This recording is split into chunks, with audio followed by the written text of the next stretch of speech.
عبد المطلب. Line بیٹی رہا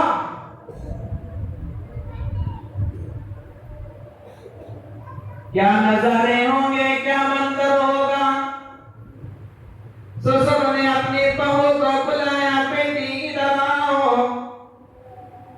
حضرت آمینہ اپنے سر پر دوپٹہ ڈال کر آ گئی. ابا جان بتاؤ کیا بات ہے.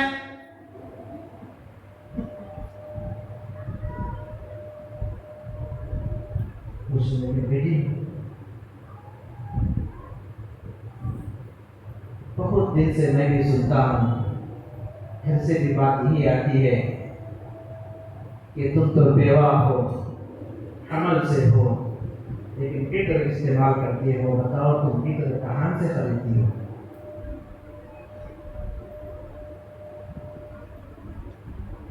حضرت آمینہ کی آنکھوں سے آنسو آ گئے. حضرت آمینہ رونے لگی. میں کیا بتاؤں، کیسے بتاؤں، میری کیفیت کیسی ہے. میں دن اور رات کس حالت سے گزر رہی ہوں. راتوں میں راتوں کیا خواب دیکھتی ہوں، اپنے سسر جی کو کیسے بتاؤں. آنکھوں سے آنسو جاری ہو گئے اور کہنے لگی ابا جان میں کیا بتاؤں. نہ میں نے کبھی کسی بازار میں گئی، نہ کوئی بازار مجھے معلوم ہے. نہ میں کسی سے ملاقات کرنے کے لیے جاتی ہوں، نہ میرے گھر میں کوئی ملاقات کرنے کے لیے میرے پاس آتا ہے. اے ابا جان یہ کسی بازار کی خوشبو نہیں، کسی ملک کی خوشبو نہیں، مصر کی نہیں، ملک شام کی نہیں، عراق کی نہیں، ایران کی نہیں. اے ابا جان اس خوشبو کے بازار تو سارے کے سارے بند ہو گئے. بیٹی کیا معاملہ مجھے سمجھ میں نہیں آیا، تو کیا بتانا چاہتی ہے. بہو بولنے لگی ابا جان اپنے دونوں ہاتھ اپنے پیٹ پر رکھ کر اشارہ کر کے بتانے لگی ابا جان جب سے یہ بچے میرے پیٹ میں آیا میری حالت تو اتنی ہے ہو گئی کہ میں جہاں چلتی ہوں خوشبو میرے ساتھ چلتی ہے. میں تھوکتی ہوں تو میری تھوک سے بھی خوشبو عنبر سے بھی زیادہ خوشبو پھیل جاتی ہے. جب میں غسل کرنے کے لیے نہانے کے لیے جاتی ہوں تو وہاں بھی خوشبو پھوٹتی ہے. جب میں چلتی ہوں میرے پاؤں کے تلے کنکر آ جاتا ہے تو روئی سے بھی زیادہ نرم و نازک بن جاتا ہے. اے ابا جان یہ میرا کمال نہیں، یہ میرے پیٹ میں رہنے والے یہ مہمان کی کمال ہے.